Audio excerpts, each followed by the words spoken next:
Il est 19h06. À cet instant, personne ne peut avoir conscience du drame qui est en train de se jouer. Quand il arrive en approche du pont de la Petite Ceinture, il y a une transition de vitesse de 105 km/h à 90 km/h. Et donc...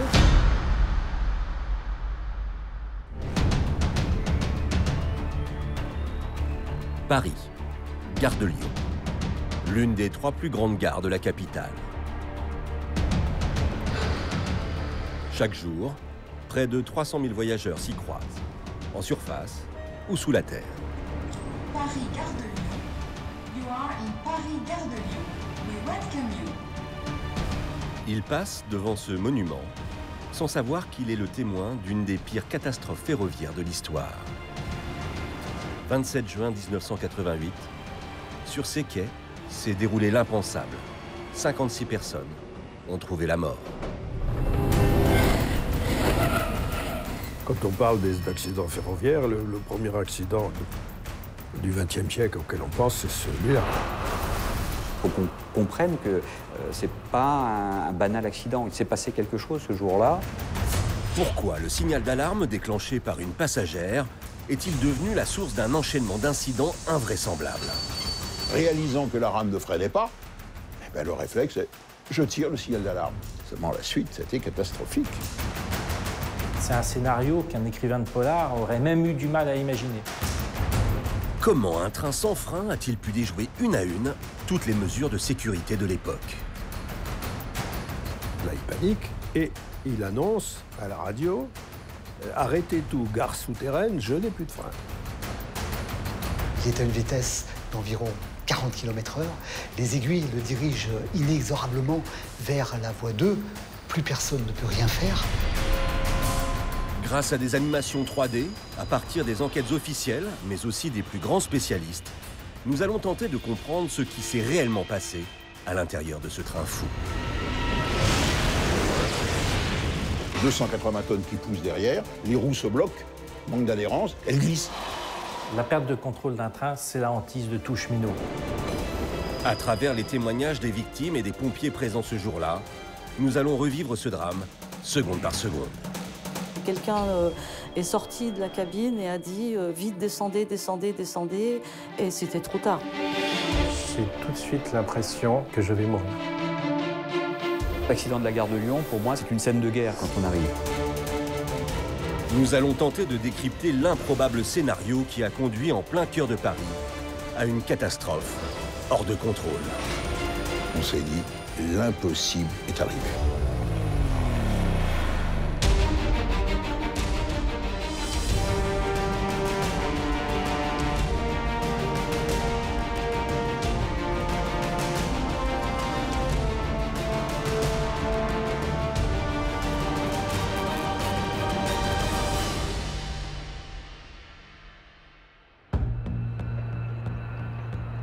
Lundi 27 juin 1988. C'est le début de l'été, il fait déjà chaud dans la région parisienne. En cette fin d'après-midi, ce train de banlieue s'apprête à partir de Melun.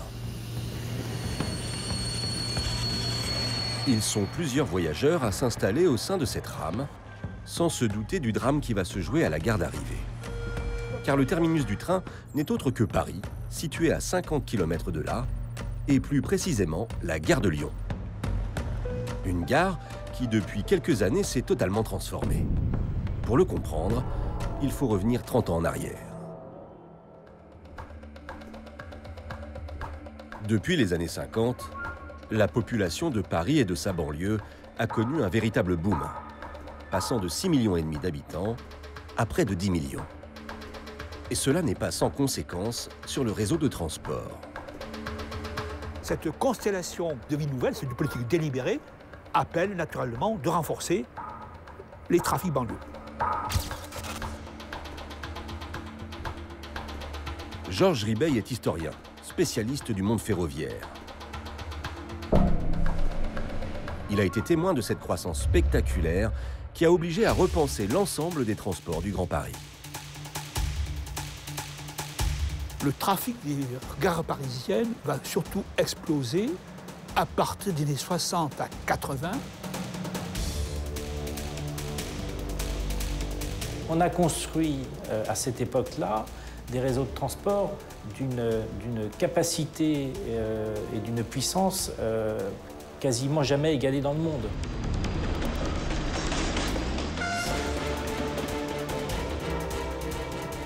Seulement, l'augmentation des lignes et des voies ferroviaires ont une conséquence directe sur les gares.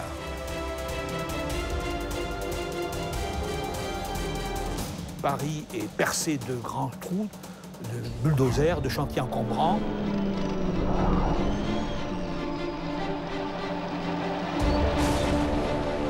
Ça a été 15 ans, 15-20 ans d'énormes chantiers pour adapter l'offre de transport à la croissance de la métropole parisienne.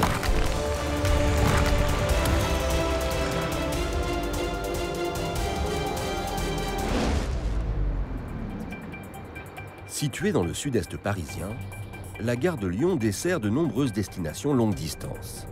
À commencer par Lyon, dont le TGV a été inauguré en 1981. La gare de Lyon dessert également de nombreuses destinations en banlieue. Ce sont désormais 150 000 voyageurs de la région parisienne qui passent ici tous les jours. Dans les années 70, les ingénieurs de la SNCF sont confrontés au manque de place. Il ne reste alors qu'une seule solution. On n'avait plus de place en surface, donc on s'est mis à creuser. On va utiliser toute une série d'une aile de bâtiments qui vont disparaître. La gare de Lyon, dans sa grandeur splendeur, avait une aile rue de Bercy qui sera détruite. On va s'ouvrir un immense chantier qui va durer très longtemps parce qu'il est très complexe.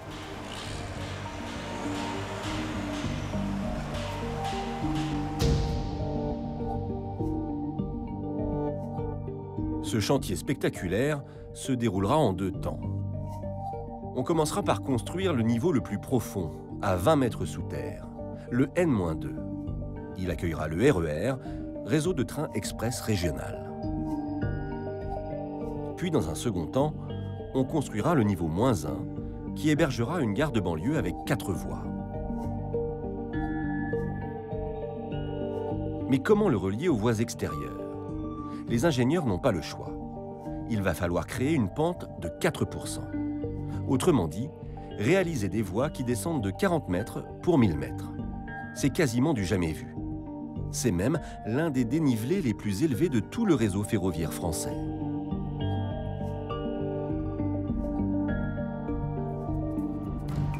Alors là, on est dans des pentes exceptionnelles.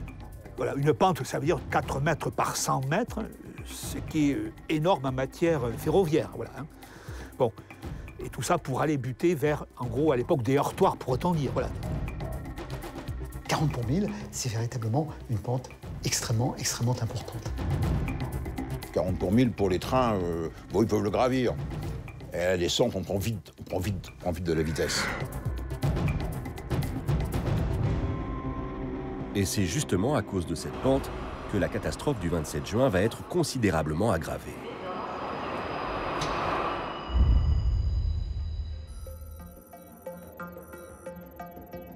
Il est 17h38 lorsque le train numéro 153-944 part de Melun en direction de Paris. À son bord, des passagers et 2 membres de la SNCF, un contrôleur et un conducteur.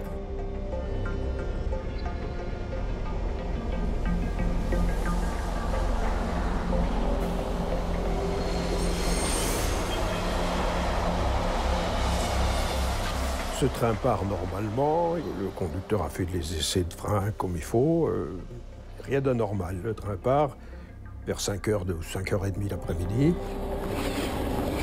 Rien d'anormal, à une exception près. Dans le train, certains voyageurs sont un peu perturbés. La SNCF vient de changer les horaires, donc certains arrêts sont modifiés. Ce changement d'horaire récent bouscule les habitudes de certains passagers. Au moment où le train va franchir la gare de Vert-de-Maison, une passagère s'aperçoit que ce train ne va pas marquer l'arrêt. Mais par contre, elle pensait que le train allait s'arrêter puisque, au service d'hiver précédent, ce train marquait l'arrêt en gare de Vert-de-Maison. Elle imagine tout de suite qu'elle ne va pas pouvoir aller chercher son gamin dans une garderie. Et donc, réalisant que la rame ne freinait pas, eh ben, le réflexe, c'est je tire le signal d'alarme. Évidemment, freinage d'urgence, la rame s'arrête.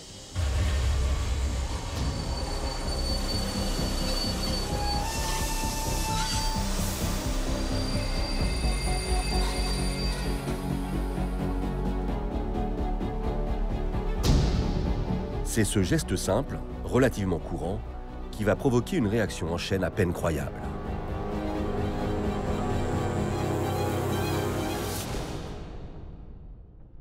À cet instant, l'effet sur le train est immédiat. Le signal d'alarme, comme c'est normal dans ce cas-là, donc il provoque le serrage des freins de la rame et l'arrêt de la rame en gare du ver de maison. Le fait de tirer le signal d'alarme provoque sur ce matériel-là un freinage automatique d'urgence. Dans ce type de train, le système de freinage est assuré par de l'air comprimé qui circule en permanence dans un tuyau, la conduite générale. Le fait de tirer sur le signal d'alarme soulève un clapet qui fait s'évacuer cet air des tuyaux. Privé de pression, les freins se serrent automatiquement. Quand un signal d'alarme est tiré, cette fuite d'air provoque un bruit assez significatif. Ce bruit, il s'entend essentiellement à l'extérieur de la voiture. Depuis le quai, on l'entend très bien, ça fait un psst assez fort.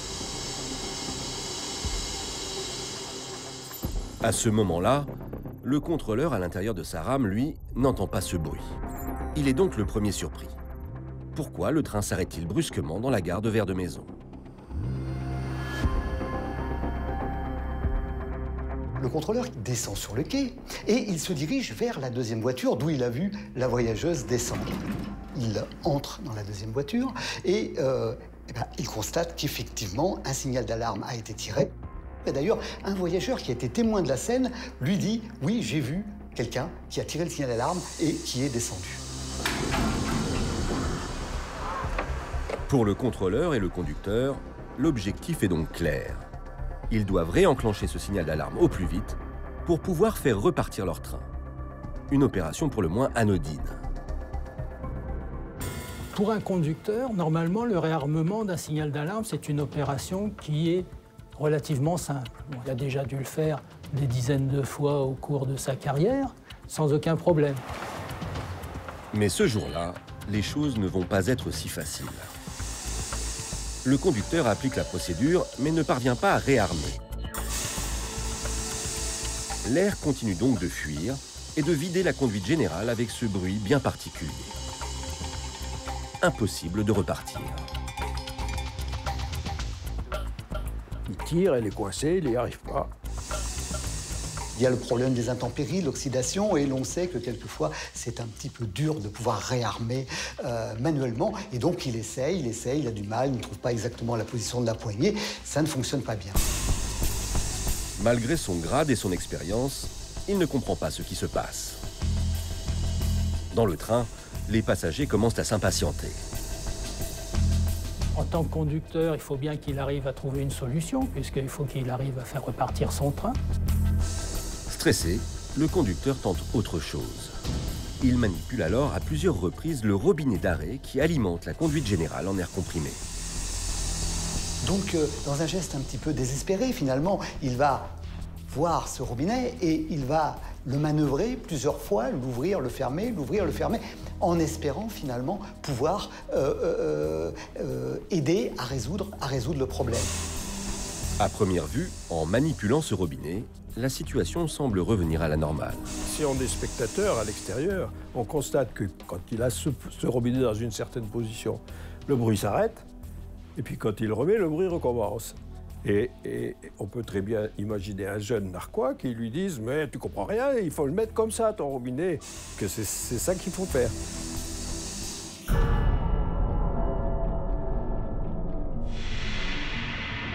Sur ce type de rame, Quand le robinet est fermé, il est parallèle au tuyau. Aucun élément ne permettra de l'attester avec certitude, mais à cet instant, le conducteur aurait donc fermé le robinet alors qu'il pensait l'avoir laissé ouvert.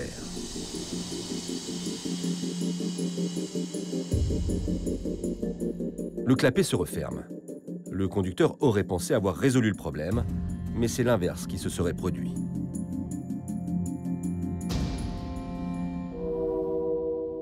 « 18h50, au même moment, sur Paris. C'est la fin d'une journée de travail pour les dizaines de Parisiens qui, d'ici quelques minutes, vont se retrouver directement confrontés à la catastrophe. Impossible de s'en douter pour l'instant. C'est une journée d'été, une vraie journée d'été avec un beau soleil, il fait très chaud. À l'époque, Jean-François Papré a 23 ans. Il travaille comme comptable sur Paris et comme chaque soir, il rentre chez ses parents. Je quitte mon travail à l'heure habituelle et je décide de prendre le trajet pour retourner à la gare de Lyon à pied. Colette Pacalé aussi s'apprête à prendre le train. Seulement aujourd'hui, elle est en retard. Je travaillais beaucoup. C'était des grandes journées, des longues journées. Et, évidemment, je suis partie à la bourre comme tous les jours. Voilà, avec une idée en tête, c'est de rentrer pour m'occuper de mon fils. Comme d'autres dizaines de milliers de banlieusards, Jean-François et Colette regagnent la gare de Lyon pour rentrer chez eux.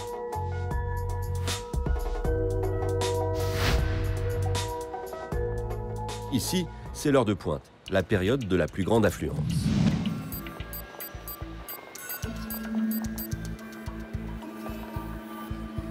À l'extérieur, comme en sous-sol, de nombreux trains sont sur le départ.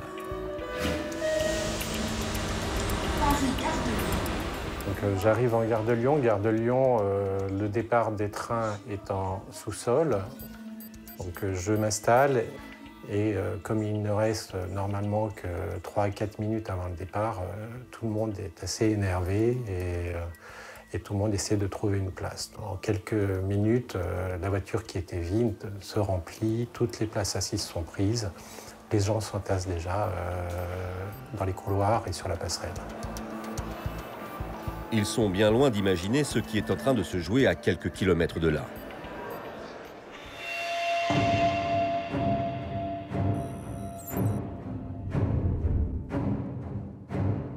Après avoir manœuvré à plusieurs reprises le robinet, le conducteur essaye de redémarrer. Seulement, il y a un problème. Tu t'aperçois que quand on veut démarrer, non, elle ne démarre pas. Le conducteur comprend d'autant moins ce qu'il se passe que pour lui, les freins sont censés fonctionner normalement et donc être désormais desserrés. C'est ce que lui indique son tableau de bord. Son manomètre dans sa cabine de conduite lui dit qu'il y a de la pression.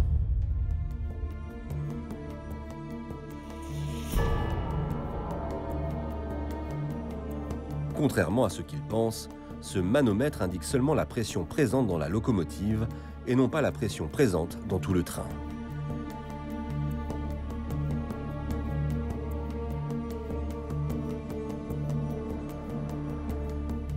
À ce moment-là, il ne comprend pas ce qui se passe. Donc c'est là où il revient et il essaye de remédier à cet incident de blocage des freins.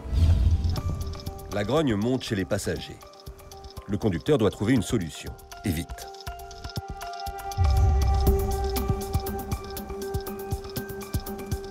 Il sait que parfois, un incident technique crée ce type de problème.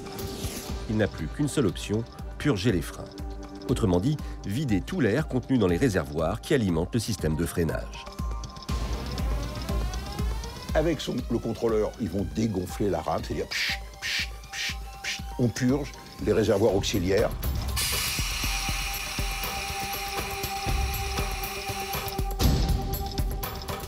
Il n'y a plus d'air comprimé dans les cylindres de frein. Donc ça y est, je suis libre, c'est fini, je peux repartir. Le conducteur actionne la tirette de purge. Il vide alors progressivement l'air situé dans tout le réservoir de commande et dans le cylindre de frein. Il purge chacune des voitures de la rame. Bon. Et il l'a fait jusqu'au bout. À cet instant, le conducteur débloque enfin le système de freinage. Il pense avoir solutionné le problème. En fait, il vient d'en créer un bien plus grave. Après avoir purgé, il remonte dans sa cabine de conduite et il n'a aucune conscience qu'il a en fait complètement annihilé tout son système de freinage.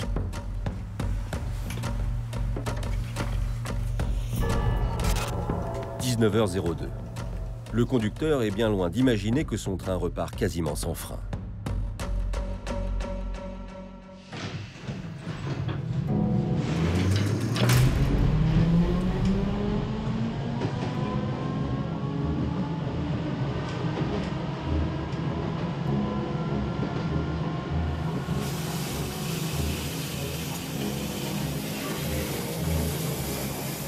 Je suis à peu près persuadé qu'il était dans une logique. Ouf, j'ai résolu le problème, j'ai appliqué la procédure. C'était encore cette surpression dans le réservoir principal qui m'a causé tous ces emmerdes. J'ai réarmé le signal d'alarme. J'ai 5 kilos la conduite principale.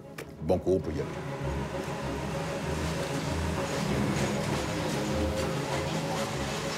Il est tout près de la gare de Lyon et il repart à vitesse normale. À ce moment-là, seule la voiture de tête est alimentée en air comprimé. Sur les 8 wagons, elle est la seule à être en capacité de freiner. Le train n'est plus qu'à 10 minutes de la capitale.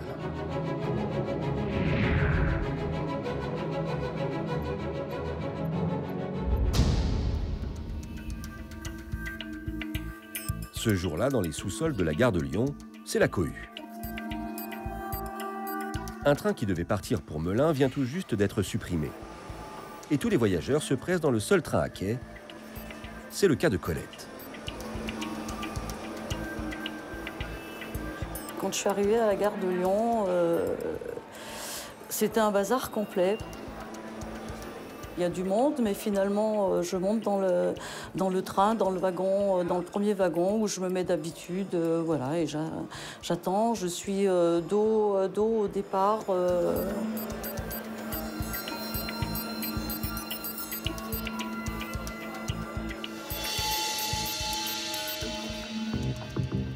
Jean-François et Colette prennent donc tous les deux place dans cette rame de tête. Il fait très chaud. Les gens ont envie de rentrer chez eux et on sent vraiment une tension qui monte par cette fatigue de fin de journée et par cette grosse chaleur d'été. L'ambiance est lourde, les gens sont agités, les gens ont envie de descendre, les gens commencent à dire « bon bah tant pis, on reste pas dans cette voiture, de toute façon il y a trop de monde, on prendra le suivant ». La rame de Colette continue de se remplir de voyageurs.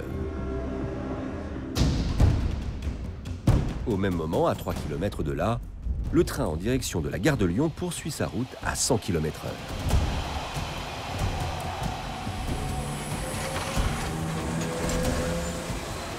Il est 19h06. À cet instant, personne ne peut avoir conscience du drame qui est en train de se jouer. Quand il arrive en approche du pont de la Petite Ceinture, il y a une transition de vitesse de 105 km/h à 90 km/h. Et donc, il va pour la première fois utiliser le frein pneumatique. Le frein de sa cabine de conduite fonctionne. À ce stade, pas d'inquiétude, le conducteur arrive à légèrement ralentir. Quand il arrive aux abords du périphérique, il y a un feu clignotant qui lui indique qu'il faut ralentir, il va trouver un feu rouge.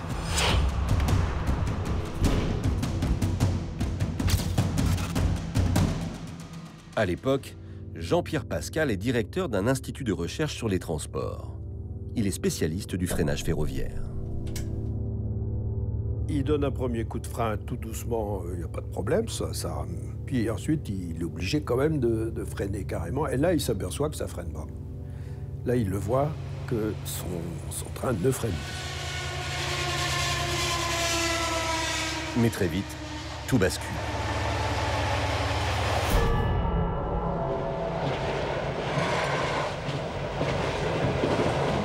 à ce moment-là, il s'aperçoit on sent que la rame pousse. C'est-à-dire qu'on a fait ce qu'on appelle enrayer.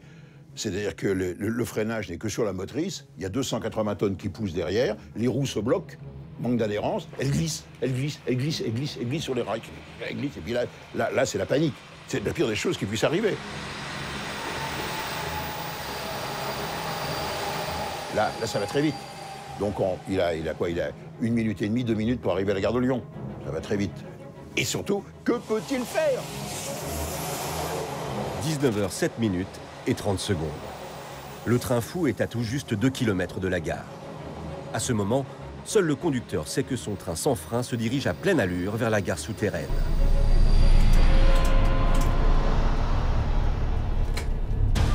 Il faut lancer l'alerte au plus vite. Chaque seconde compte.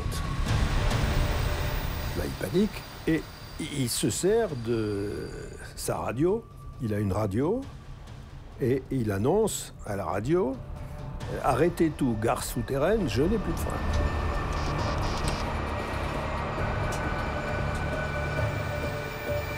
Et là, aussitôt, c'est la panique à bord. Imaginez, c'est comme si, dans le contrôle aérien, la tour de contrôle, le gars vous sied « Mayday, Mayday, Mayday », le train d'atterrissage ne sort pas.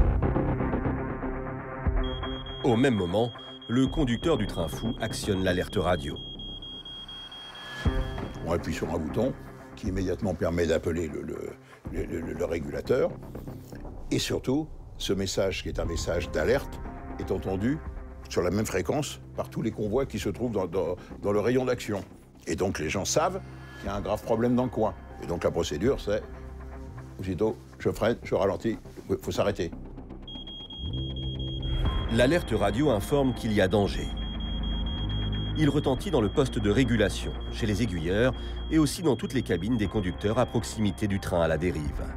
L'ordre est donné, ils doivent s'arrêter au plus vite. Le train sans frein, lui, continue sa course infernale. Pourtant, tout n'est pas perdu.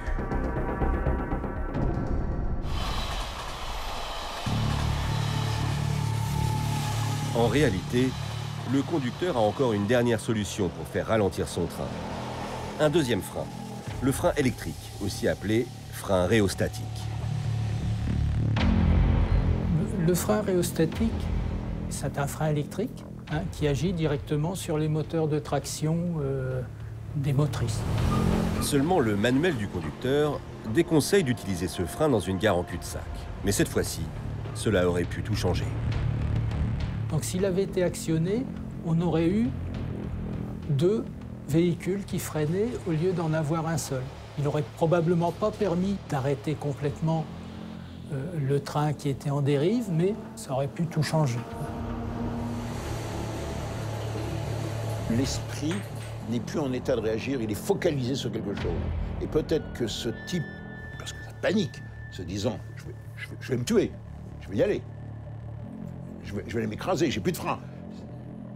Et donc, il était peut-être est-il bloqué là-dessus en se disant « Merde, qu'est-ce qui est passé? Pourquoi j'ai pas de frein? Pourquoi ça marche pas? Pourquoi ça marche pas ?» Il était là-dessus, mais incapable de dire « Mais freinage rhéostatique, tout de suite, j'enclenche. »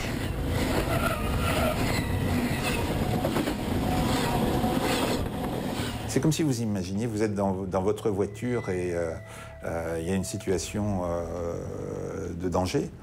Vous n'allez pas sortir un manuel pour savoir ce qu'il faut faire dans cette situation. C'est juste invraisemblable d'imaginer ça. Le train 153-944 poursuit sa route. Plus qu'une seule solution pour le conducteur. Pour protéger ses passagers, il les conduit vers le fond de la rame.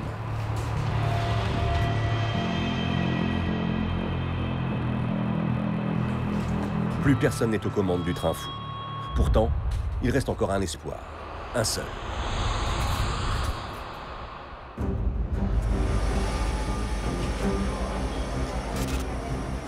« 19h08.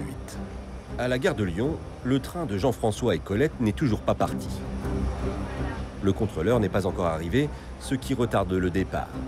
De nombreux passagers patientent donc sur la voie 2.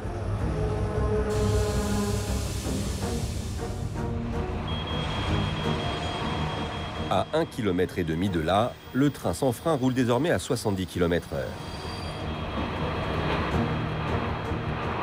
Réfugié à l'arrière avec les passagers, le conducteur sait qu'il est encore possible d'éviter la catastrophe.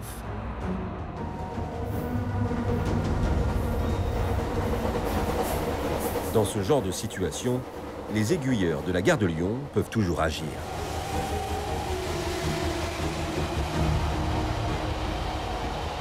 À ce moment-là, c'est difficile de penser que la catastrophe est inéluctable pour une raison importante, c'est qu'il reste le poste d'aiguillage qui est programmé en sécurité. C'est-à-dire que, évidemment, son rôle, c'est de faire qu'aucun train ne puisse rentrer en collision frontale avec un autre train. Le train devrait être automatiquement dirigé vers une voie libre. Et on peut penser qu'il n'y aura pas de catastrophe parce qu'il va aller sur les butoirs d'une voie libre. Malheureusement, ce n'est pas ce qui s'est passé. À ce moment, sur les 4 voies de la gare souterraine, 2 sont libres.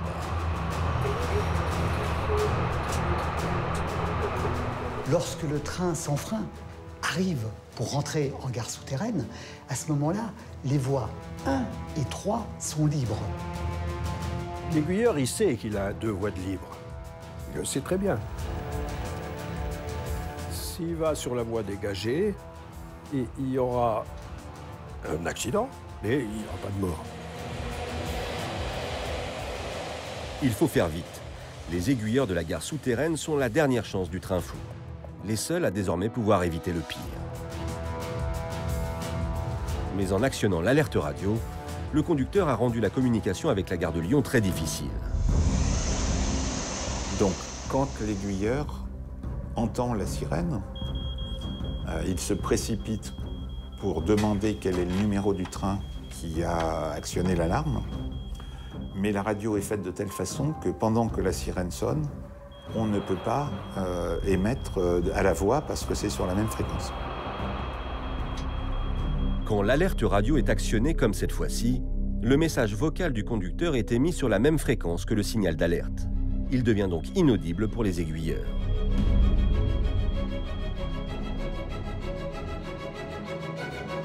Il sait qu'il y a une alerte radio, il a entendu l'alerte radio, mais il ne sait pas ce qui se passe. Impossible pour les aiguilleurs de savoir qu'un train sans frein se dirige tout droit vers la gare souterraine. Ils décident donc d'appliquer la procédure d'urgence. Elle va s'avérer tragique.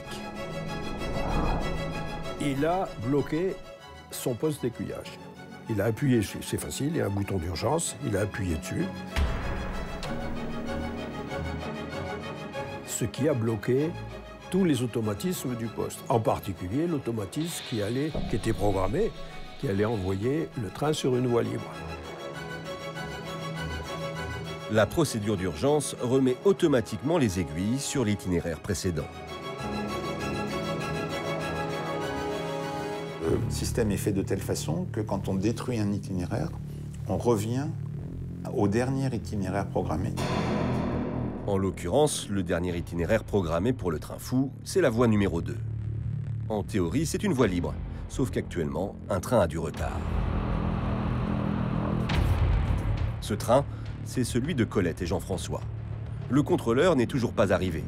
Les passagers sont donc condamnés à l'attendre.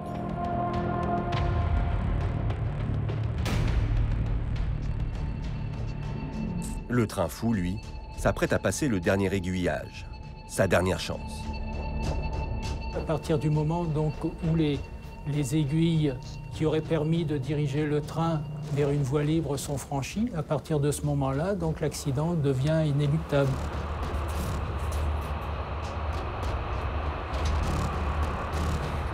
Personne ne peut plus rien faire, il n'y a rien à faire. Il ne reste plus qu'une minute avant la collision. Collision qui va s'avérer tragique à cause d'une particularité de la gare souterraine.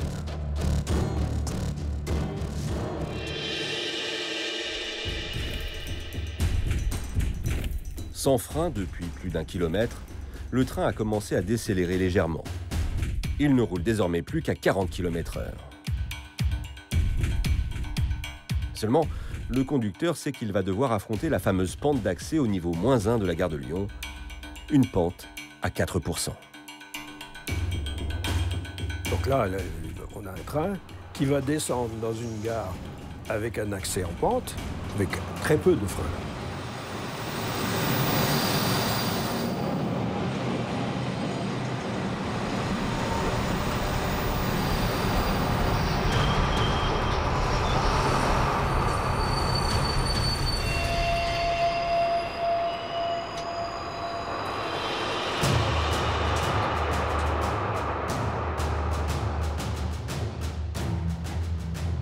D'autant plus que le train est très lourd. 300 tonnes, soit le poids de 300 voitures, dévale la pente de la gare souterraine. Le train prend de la vitesse. Il ne reste plus que 500 mètres avant la collision. 19h09, 30 secondes seulement avant la collision. L'alerte retentit dans la cabine du conducteur du train à quai. J'entends le bip-bip qui se trouve dans la cabine du conducteur et cette espèce de signal d'alarme, je ne sais pas comment le décrire. Je n'ai jamais entendu ce bruit, même si ça m'affole un peu, je n'ai pas l'intention de descendre à ce moment-là. André Tanguy, le conducteur du train à quai, apprend par les haut-parleurs de la gare qu'il faut évacuer le train au plus vite.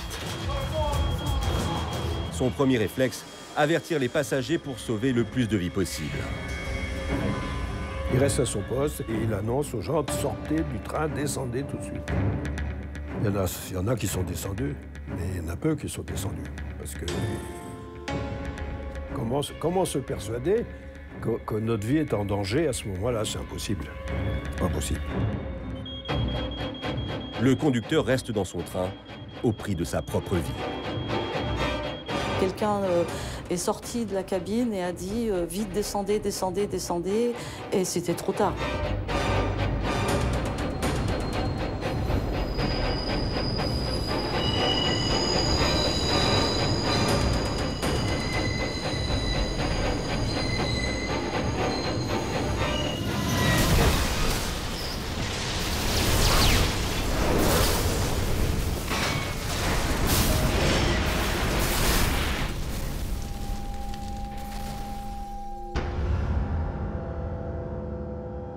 Brusquement, je me retrouve comme dans un film au ralenti, où un énorme mouvement me projette en avant,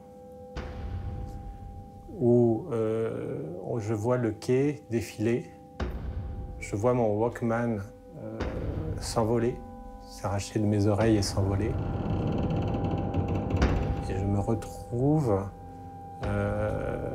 à ne plus savoir où je suis, la seule pensée étant que je suis en train de mourir. C'est un choc par derrière, donc qui me projette vers l'avant, qui me projette comme ça vers l'avant, très fort, très puissant, avec le bruit de ferraille, bruit de frein qui crisse, bruit de tôle qui se casse, un bruit énorme, un vacarme énorme. Le train fou, moins chargé de passagers et donc plus léger. Il est donc projeté au-dessus du train à quai, qui lui est bondé. Un événement aggrave la situation, le plafond du tunnel. Le nez du train s'est levé. Il a même frotté contre le plafond. On a vu les traces sur le plafond de la gare. Et pendant qu'il monte, il continue à avancer. Donc il détruit complètement la motrice du train qui est de l'autre côté. On était dans un tunnel, puisque cette gare était en cul-de-sac. Et donc elle a tapé sur la voûte. Elle est retombée sur la motrice de la rame arrêtée. Et elle s'est comportée là comme un ouvre-boîte, elle a éclaté, écrasant les gens. Le train sans frein s'encastre sur 18 mètres dans la remorque de tête où se trouvent Colette et Jean-François. Je me retrouve à essayer de me lever et à ne pas pouvoir bouger. Jean-François, présent sur cette photo, se retrouve bloqué entre la vitre et un amas de ferraille. Les personnes autour de moi ont disparu, elles sont recouvertes de morceaux de métal et je commence à entendre des hurlements de personnes qui essayent de sortir du train.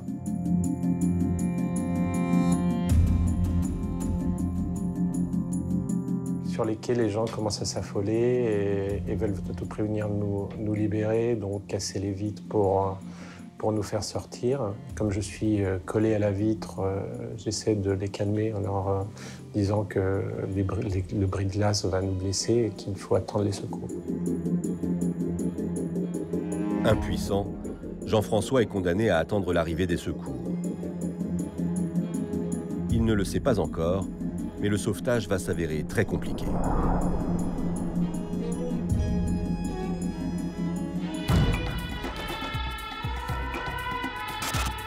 « 19h12, 2 minutes après l'accident, un homme appelle le 18. Les sapeurs-pompiers de Paris sont avertis.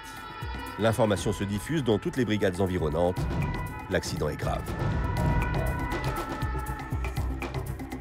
Alors quand on nous prévient qu'on part pour Axifer, le plan Axifer, accident de chemin de fer, au début on n'y croit pas, on pense que c'est pour un exercice, puisque parfois on peut être aussi sollicité dans le cadre, j'allais dire, de fausses alertes d'entraînement, mais on a très vite compris par l'ensemble des échanges sur nos postes talkie-walkie, les radios, que c'est une intervention réelle et complexe. En 1988, Laurent Vibert est pompier à la brigade des sapeurs-pompiers de Paris. Il a tout juste 24 ans. Ça sonne, donc il y a la sonnerie de départ d'intervention dans le fort de Villeneuve-Saint-Georges qui retentit. On descend en courant jusqu'au poste le Standard, et là on nous dit vous partez pour Axifer, accident de chemin de fer. Face à l'ampleur de la catastrophe et au nombre de victimes, le plan rouge et le plan Axifer sont enclenchés. Pompiers, policiers, Croix-Rouge, ambulanciers, SAMU ont ordre de se rendre sur le lieu de l'accident au plus vite. Laurent, lui, est en charge d'une équipe de brancardiers. En arrivant sur place, il est confronté à un paysage de désolation.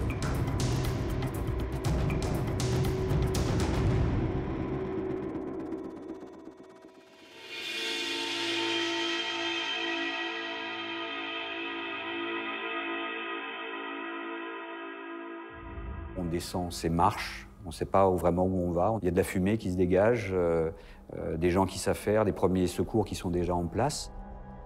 C'est une scène de guerre quand on arrive. Vous n'avez pas de fuite du regard, vous êtes dedans en permanence. Vous tournez à droite, à gauche, vous regardez vers le haut, vous êtes dans un volume fermé et vous avez l'horreur, vous avez la mort, vous avez la détresse. Vous avez les odeurs, vous avez le bruit des machines, le bruit des disqueuses. Vous êtes dans un environnement qui est complètement hostile. C'est plus la vie. Et malgré la présence de 250 pompiers, l'intervention est loin d'être évidente. C'était très compliqué pour les secours. Vous avez des tôles, ils sont imbriqués les uns dans les autres. Il faut des échelles pour monter là-haut, il faut aller chercher le matériel. Ça prend du temps. Et la vie, pendant ce temps-là, la vie part. Et ça, c'est horrible. Le sentiment d'impuissance. Et une donnée technique complique la tâche des secours. La difficulté majeure de l'intervention, c'est ce problème de tunnel qui rend impossible le fait de travailler en hauteur. Ça, c'est une des difficultés, c'est l'impossibilité. On n'avait qu'une face, en gros, pour pouvoir intervenir. Pour accéder à toutes les victimes, les pompiers doivent donc découper la tôle à l'aide de scies et de matériel de désincarcération. Donc il a fallu créer des brèches, rentrer, glisser sous la cabine, essayer d'accéder aux gens qui criaient, qui se plaignaient, qui étaient encore en vie, poser des questions. On était dans une médecine et dans une recherche aussi type séisme, où il faut aller rechercher des corps dans des décombres. Les quais se transforment alors en infirmerie de fortune.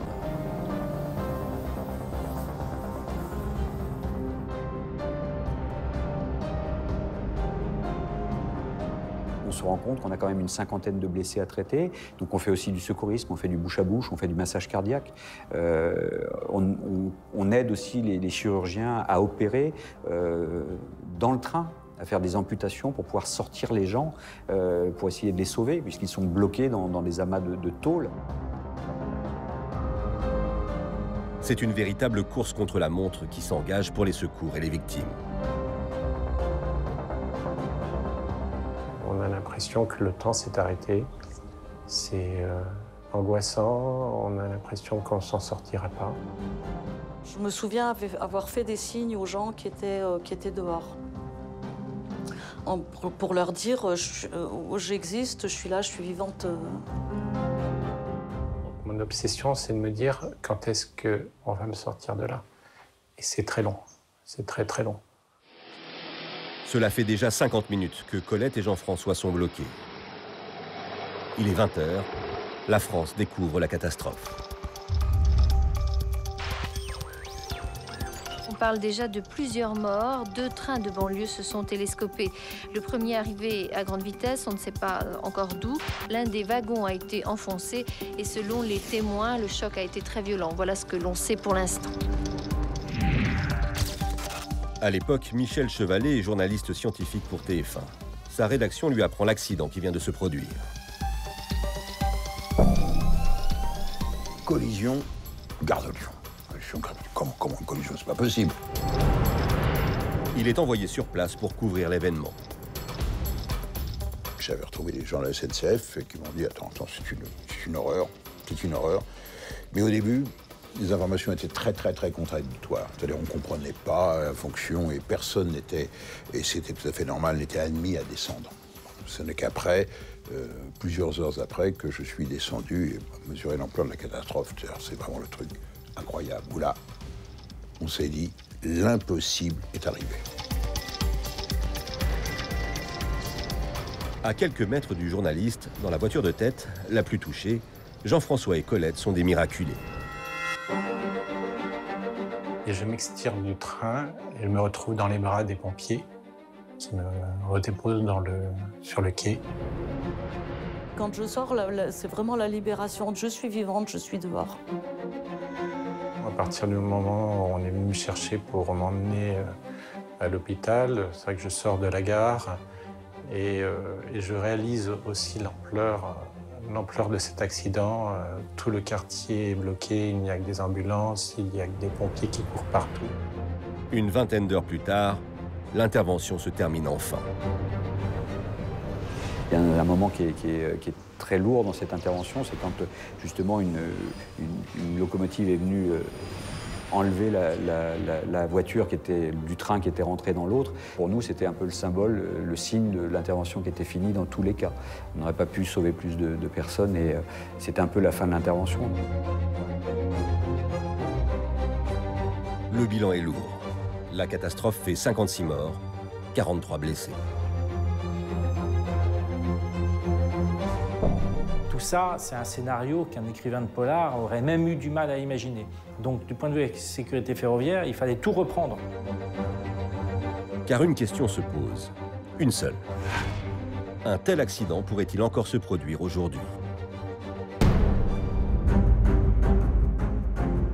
À l'issue de 2 mois et demi d'enquête menée notamment par Jean-Pierre Pascal et de 2 procès, le conducteur du train sans frein sera désigné comme l'un des coupables par la justice.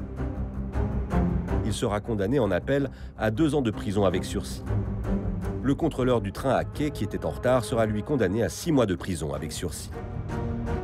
Mais cet accident sera surtout le déclencheur pour repenser entièrement la sécurité ferroviaire. La gare de Lyon 88, c'est une prise de conscience, on va tout regarder. On ne va rien laisser au hasard parce qu'on ne peut pas admettre un tel enchaînement d'accidents. Ne rien laisser au hasard, à commencer par le fameux robinet d'arrêt. Ce robinet qui peut empêcher le système de frein d'être alimenté en air comprimé. La conception du robinet d'arrêt, c'est une des causes principales de cette catastrophe. Un robinet un peu spécial, dont la disposition même portait à confusion. Ce robinet est très particulier, il est fermé quand il est parallèle au tuyau et il est ouvert quand il est perpendiculaire au tuyau. Ce qui est le contraire de tous les robinets domestiques et de tous les autres robinets de la même locomotive. Suite à la catastrophe, le robinet a été supprimé. Et ce n'est pas tout. Les rames Z5300 ont peu à peu disparu du réseau. Ces trains en acier inoxydable, surnommés les petits gris, étaient présents depuis les années 60 sur la banlieue parisienne. L'accident a mis en évidence le fait donc, que ce type de rame ne protégeait pas de façon optimale les voyageurs à l'intérieur des rames. Ce sont des matériels, comme on les faisait à l'époque, construits en acier inoxydable, qui n'avaient pas la résistance mécanique de ce que l'on sait faire depuis. Dernier élément, et non des moindres, la gare souterraine n'est désormais plus une gare en cul-de-sac, dans laquelle les trains restent stationnés. Le tunnel a été prolongé jusqu'au centre de Paris. La gare est donc devenue une gare de passage. Très clairement, cet accident ne pourrait plus se reproduire aujourd'hui dans les conditions où il s'est produit.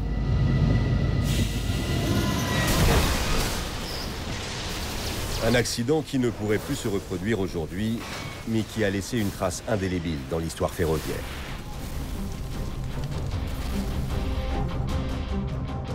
Le souvenir douloureux d'une catastrophe inimaginable.